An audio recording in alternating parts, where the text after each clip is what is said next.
বাড়িতে রুটি বানানোর সময় ভুল করেও এই তিনটি ভুল করবেন না, নয়তো জীবনে অনর্থ হয়ে যাবে এবং মৃত্যু পর্যন্ত তার ফল আপনাকে ভোগ করতে হবে। জানার আগে হে প্রভু রাম, যারা লাইক করে কমেন্টে জয় শ্রী রাম লিখছে, তাদের সকল দুঃখ কষ্ট থেকে তুমি তাদের রক্ষা করো।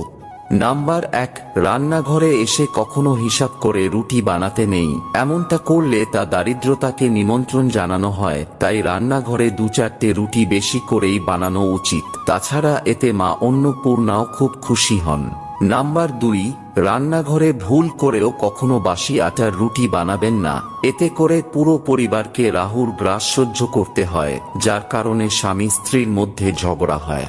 নাম্বার 3, শাস্ত্র অনুযায়ী প্রথম রুটি পরিবারের সদস্যদের খাওয়াতে নেই। প্রথম রুটি কোনো গাইকে আর শেষ রুটি কুকুরকে খাওয়াতে হয়। এমনটা করলে জীবনে কখনো দুঃখ আসে না।